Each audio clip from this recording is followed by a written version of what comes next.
Dear students, आज मैं आपके लिए साइकोलॉजिकल स्टडी में एक नया वीडियो लेकर आई हूँ जो आपकी आवृत्ति वितरण फ्रीक्वेंसी डिस्ट्रीब्यूशन से संबंधित समस्याओं का समाधान करेगा।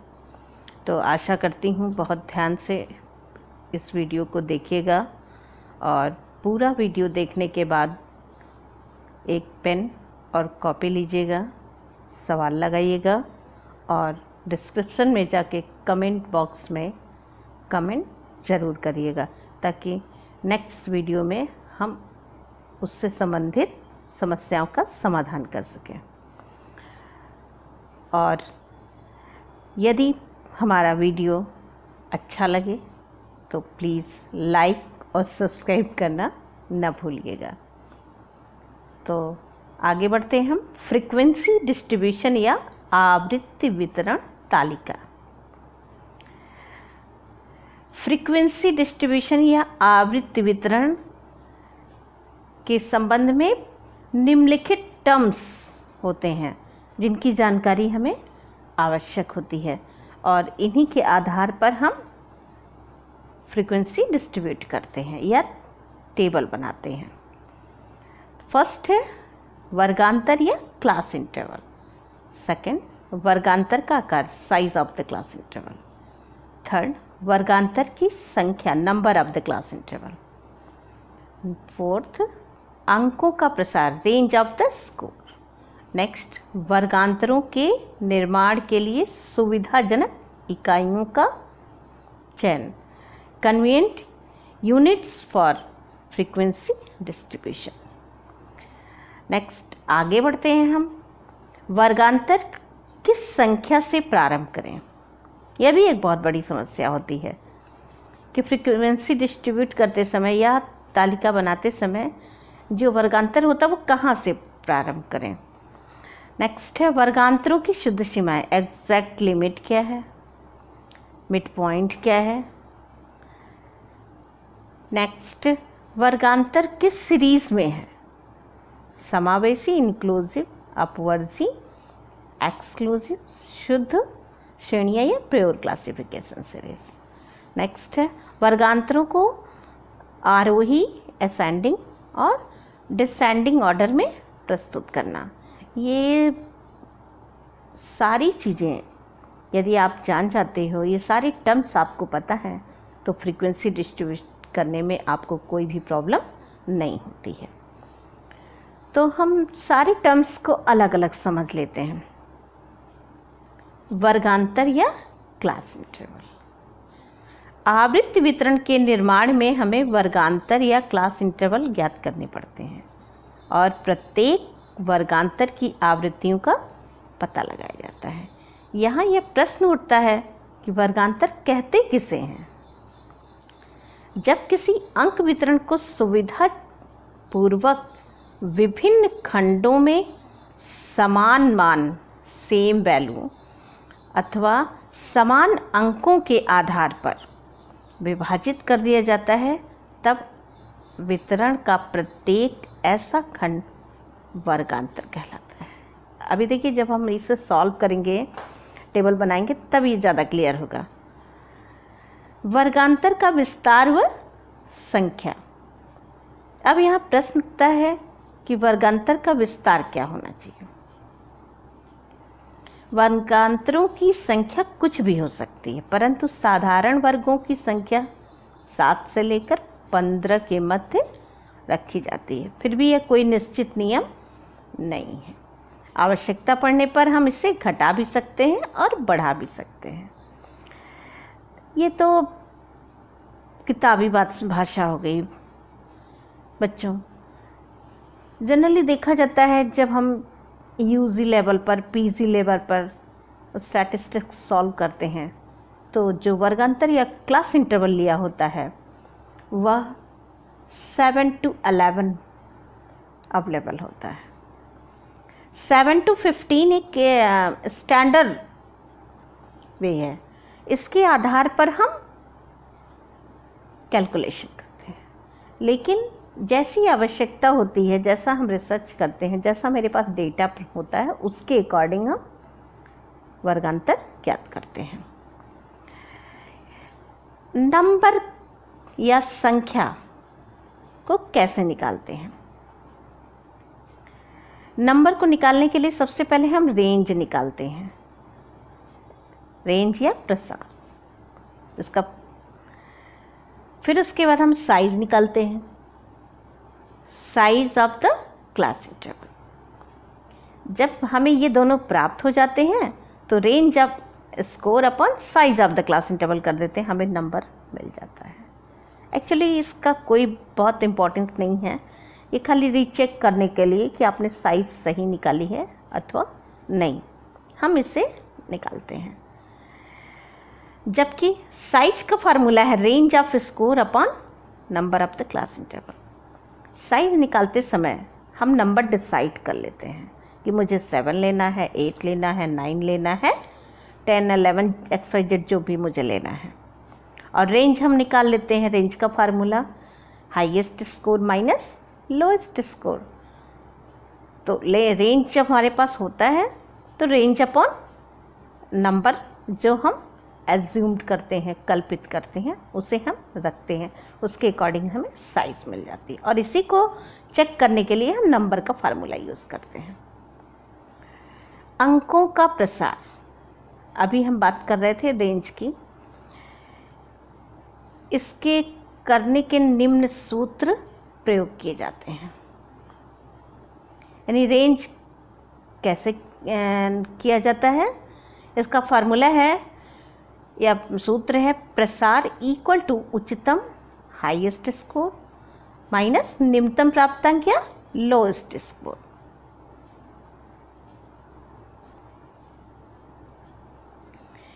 तो रेंज क्लियर हुआ, इसी के अकॉर्डिंग हम साइज और नंबर ज्ञात करते हैं। वर्गांतरों के निर्माण के लिए सुविधाजनक इकाइयां अर्थात convenient unit for frequency distribution. ये सुविधाजनक इकाई क्या है? सुविधाजनक इकाई एक्चुअली जैसे हम 10 to 15, 10 to 20 या 10 to 12 स्टार्ट किया मैंने, तो ऐसा नंबर लेते हैं जो ज़्यादा कंफर्ट, ज़्यादातर हम 10 to 20, 10 to 15, 5 to 10 इस प्रकार से लेते हैं। ये डिपेंड करता है कि आप उसको कितने अच्छे से वहाँ पर रिप्रेजेंट कर सकते हो। वर्गांतर किस संख्या से आरंभ करें? वर्गांतर आरंभ करने के लिए हमें बेसिकली ध्यान देना होता है रेंज क्या है। रेंज में जो लोएस्ट स्कोर होता है वहीं से हम प्रायः आरंभ करते हैं। ये ज़रूरी नहीं होता है, लेकिन कोशिश करते हैं हम जो लोएस्ट स्कोर होता है वहीं से हम प्रारंभ करते हैं। तो जो हमारा राइट स्कोर होगा उसमें हम लोएस्ट स्कोर देखते हैं, या फिर एडजस्ट करने के लिए ऐसा अंक लेते हैं ताकि हमारा लोएस्ट टू हाईएस्ट स्कोर उसमें आता हो। वर्गांतर की शुद्ध सीमाएं, एग्जैक्ट लिमिट। फॉर एग्जाम्पल, यदि मुझे 110 का एग्जैक्ट लिमिट ज्ञात करना है, यानी 110, तो उसको हम इस प्रकार ज्ञात करते हैं, यानी उसकी शुद्ध न्यूनतम सीमा और शुद्ध उच्चतम सीमा। यदि मुझे इसका ज्ञात करना है तो शुद्ध न्यूनतम सीमा ज्ञात करने के लिए 110 में 0.5 माइनस कर देते हैं। तो 110 में 0.5 माइनस करेंगे तो कितना होगा? 109.5। और यदि 0.5 प्लस कर देंगे तो 110.5 होगा। इसी प्रकार यदि हम आगे बढ़ें, 1 और 36 इन दोनों अंक का एग्जैक्ट लिमिट निकालें तो भी सेम वही चीज़ होगी। यानी 1 का जब हम निकालते हैं तो न्यूनतम वास्तविक सीमा 1 में माइनस 0.5 कर देंगे तो 0.5 आएगा, और 1 में प्लस 0.5 कर देंगे तो 1.5 आएगा। अर्थात न्यूनतम वास्तविक सीमा 0.5 1 की होगी और उच्चतम वास्तविक सीमा 1.5 होगी। नेक्स्ट आ जाइए 36 के लिए। यहाँ पर भी वही है, 36.5 हम माइनस कर देते हैं तो न्यूनतम वास्तविक सीमा 35.5 और यदि हम 0.5 प्लस कर देते हैं तो 36.5 हो जाता है। तो ये हो गया एग्जैक्ट लिमिट। मध्य बिंदु या मिड पॉइंट ज्ञात करने, फॉर एग्जाम्पल 35 to 39 का मिड पॉइंट ज्ञात करने के लिए पहले फार्मूला देखना है।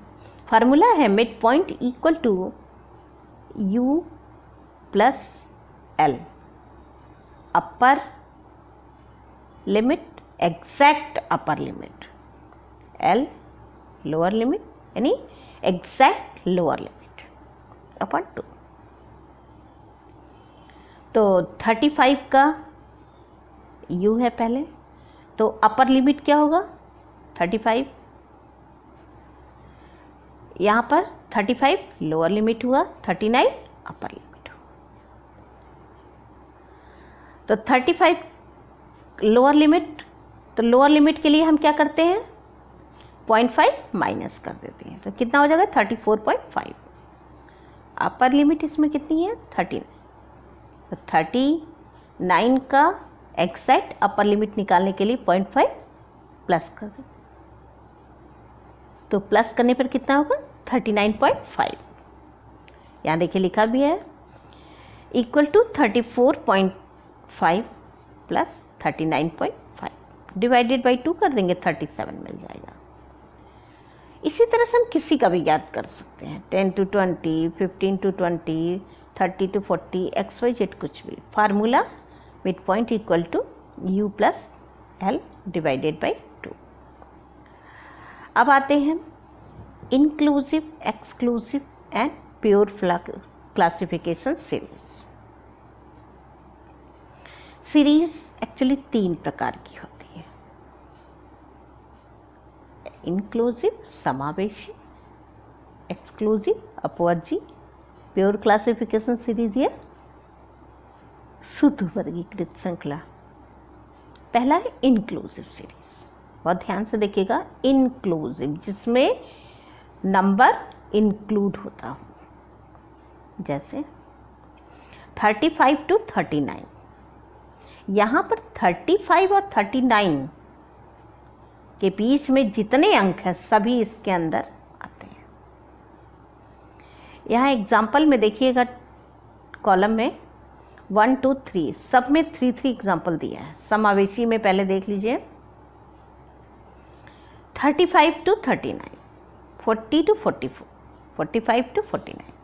इसकी सबसे बड़ी विशेषता है कि पहले वर्गांतर यानी 35 to 39 पहले वर्गांतर की न्यूनतम व उच्चतम सीमा दूसरे वर्गांतर यानी 40 to 44 की उच्चतम व न्यूनतम सीमा से बिल्कुल भिन्न होगी। देखिए कोई अंक मैच नहीं कर रहा है। ठीक इसी प्रकार से 44 to 44 और 45 to 49 में भी देख लीजिए नंबर डिफरेंट हो, यानी पहले वर्गांतर की उच्चतम व न्यूनतम सीमा दूसरे वर्गांतर की उच्चतम व न्यूनतम सीमा से बिल्कुल भिन्न होंगी। तो ये क्या है, ये समावेशी या इंक्लूसिव सीरीज है।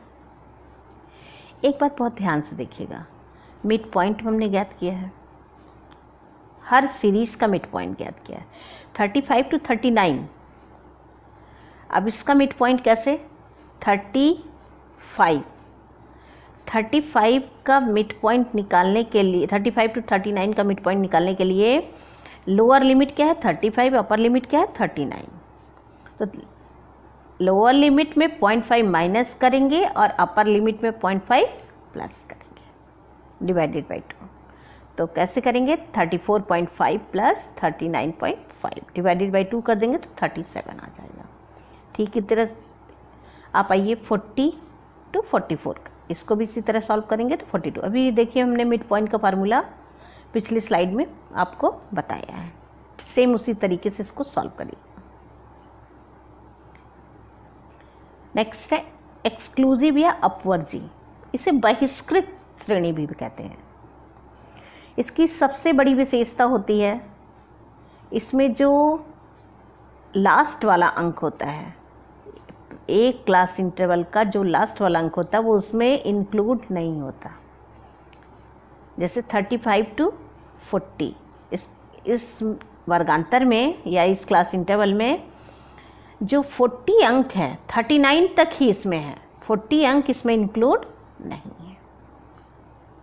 जबकि 35 to 39 में 39 अंक भी इंक्लूड है। इसकी एक और विशेषता है, इसमें प्रत्येक वर्गांतर यानी 3 वर्गांतर दिया गया है, 35 to 40, 40 to 45, 45 to 50।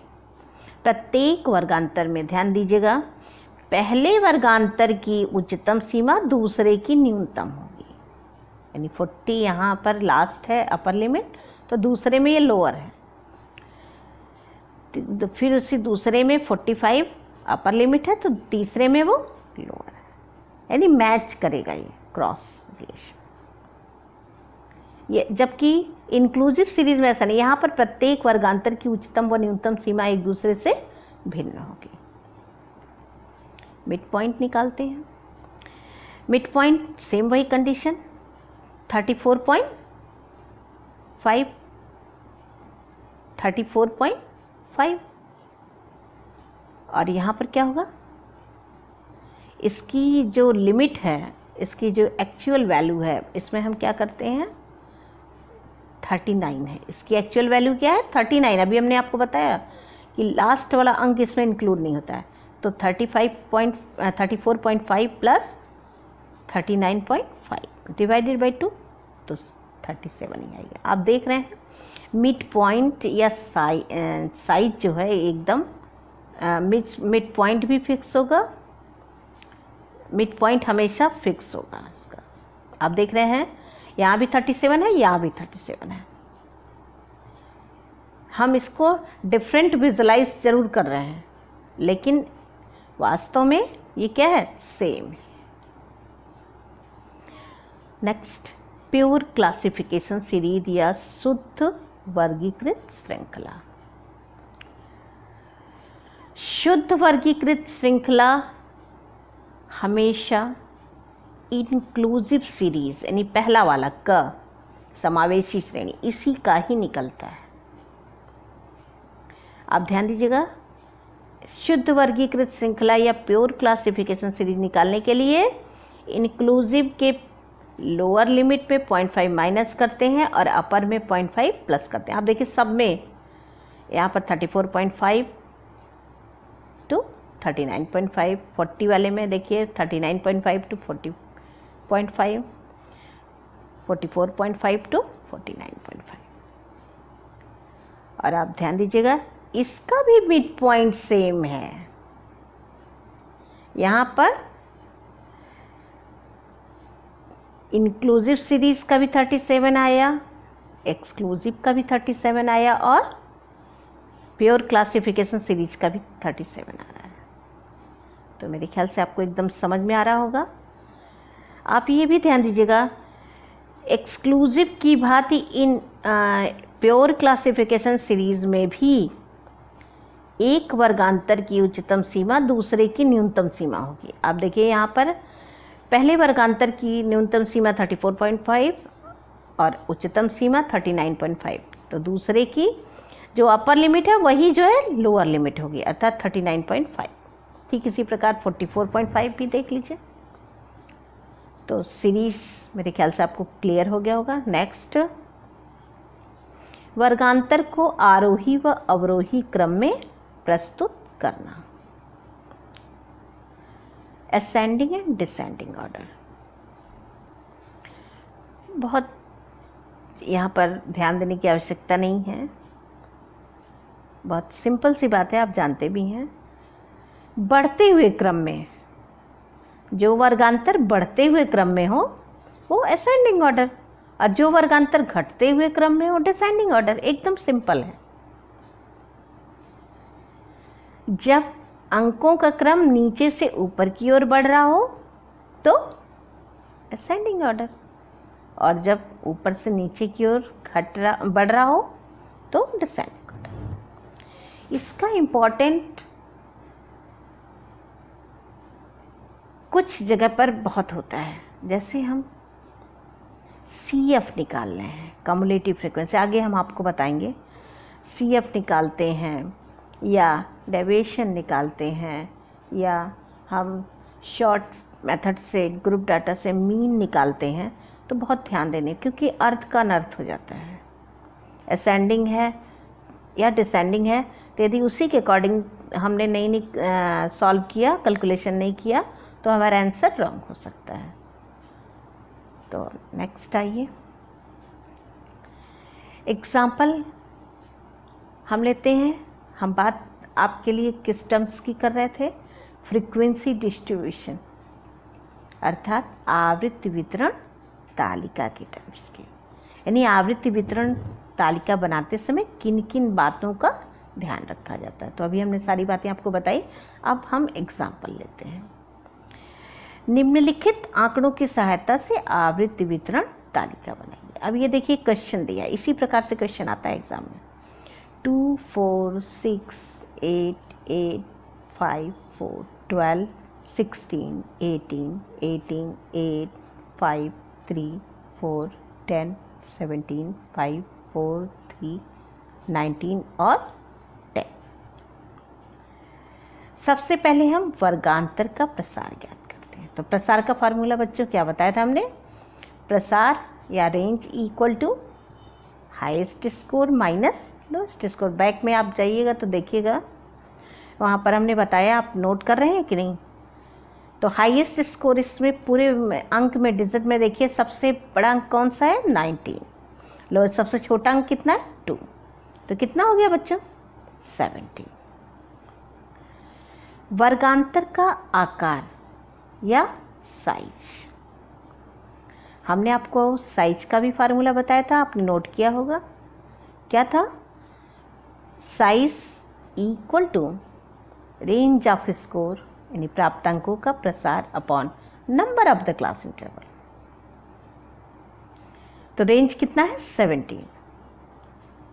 और नंबर हमने कहा था एज्यूम होता है, कल्पित होता है, हम कुछ भी मान सकते हैं, 7 to 15 कुछ भी मान सकते हैं। तो मान लीजिए हमने यहाँ पर 7 माना, तो 17 डिवाइडेड बाई 7 इक्वल टू, यानी इसको डिवाइड कर दिया तो कितना है? 2.43।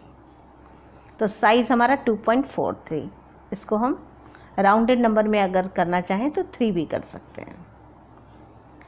अब इसे हम चेक करें कि जो नंबर लिया है वो सही है कि नहीं।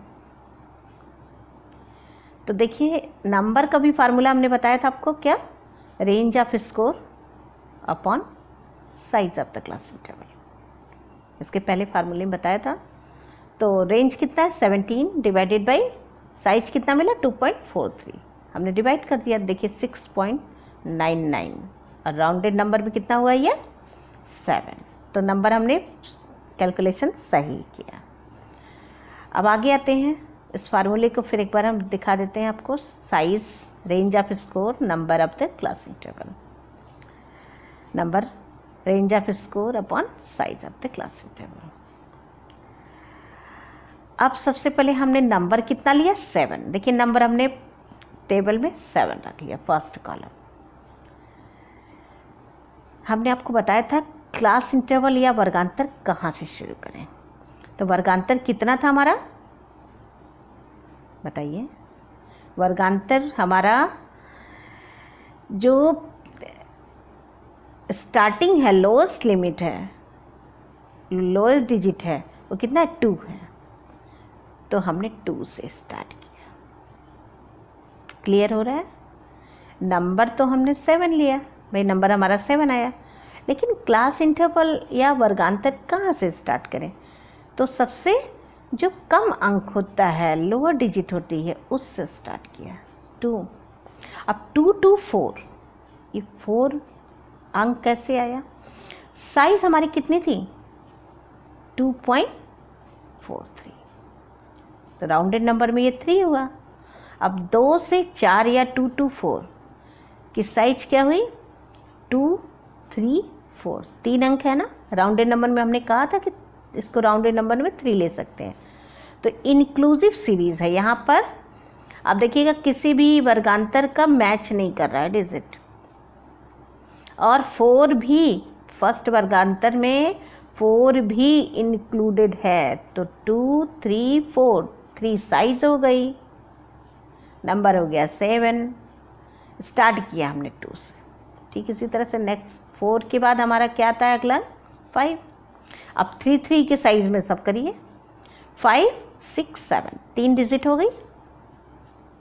फिर नेक्स्ट उसकी डिजिट होती है 8। तो अब इसकी भी साइज 3 लीजिए। तो 8 है, 9, 10, 8, 9, 10 3 साइज हुई। फिर नेक्स्ट ऐसे जाइए आगे। 10 है तो नेक्स्ट डिजिट होगी 11। अब 11 की 3 साइज लीजिए, 11, 12, 13। फिर नेक्स्ट होगा 14 की 3 साइज लीजिए, 14, 15, 16। नेक्स्ट 16 की 3 साइज 17 की 3 साइज लीजिए, 17, 18, 19। नेक्स्ट 20 की 3 साइज लीजिए, 20, 21, 22। तो बच्चों मेरे ख्याल से आपको नंबर और वर्गांतर रखना आ गया होगा। नेक्स्ट है टैली। टैली में ध्यान दीजिएगा, जो हमारे एग्जाम्पल में अंक दिए हैं जैसे 2, 4, 6 अभी हमने आपको ऊपर दिखाया था उदाहरण से, तो जो अंक है उसी को यहाँ पर टैली करना है। उसको टैली यानी 2 से 4 के बीच में जो अंक पड़ेगा वहाँ पर एक लाइन खींच देनी है। ऐसे ऐसे करके टोटल हमने सबका देख लिया। हर क्लास इंटरवल में जो अंक आ रहा है वहाँ खींच दिया, और जहाँ नहीं आ रहा है वहाँ पर डैश कर दिया, 0 कर दिया। 4 के बाद यानी कहीं कहीं देखिए बॉक्स टाइप दिख रहा है 5 का क्रॉस करके। 4 के बाद जब 5वीं बार अंक पढ़ता है तो वहाँ पर हम क्रॉस कर दें तो 5 अंक उससे पढ़ा जाता है। इस तरह से हर वर्गांतर में जो जो अंक पड़ा है यहाँ पर हमने एक एक रेखा या एक एक टैली कर दिया, और उसके बाद 4 के बाद 5 उसको क्रॉस कर दिया। फिर नेक्स्ट स्टार्ट करते हैं 1, 2, 3, 4, फिर हो जाता है वो 5 तो उसे क्रॉस कर देते हैं। अब इसे हम काउंट करते हैं 4th कॉलम में। अब जैसे यहाँ पर देखिए नीचे से 5, 2 कितना हुआ 7, 4 फिर कितना 5, 1, 1, 4, 0। और टोटल कर लेंगे हम तो इससे कहेंगे total number of the score n। तो टोटल हमने इसको कर लिया 22 आया। ये सही बनाया है या गलत बच्चों? तो जो उदाहरण में आपके अंक दिए गए हैं 2, 4 से जो भी दिया है उसको आप नंबर को काउंट कर लो। ओनली संख्या, कितनी संख्या दी गई है वो आप ध्यान दीजिएगा, उसमें उसको काउंट करिएगा। यदि आप पेन कॉपी लिए होंगे, नोट किए होंगे तो उसमें काउंट करिएगा। उसमें 22 अंक ही होंगे, वहाँ ऐड नहीं करना है, वहाँ ओनली नंबर काउंट करना है कितने अंक हैं, 1, 2, 3 जो भी है अंक, तो वो 22 नंबर ही होंगे। इस प्रकार ये आपका फ्रीक्वेंसी डिस्ट्रीब्यूशन टेबल तैयार हो गया। अब ये स्टैंडर्ड हो गया। राय स्कोर को हमने स्टैंडर्डाइज कर दिया। अब इसका आप मीन निकालिए, मीडियन निकालिए, एसडी निकालिए, कुछ भी निकालिए, XYZ, ये आपके लिए ये टेबल तैयार हो गया। तो थैंक यू।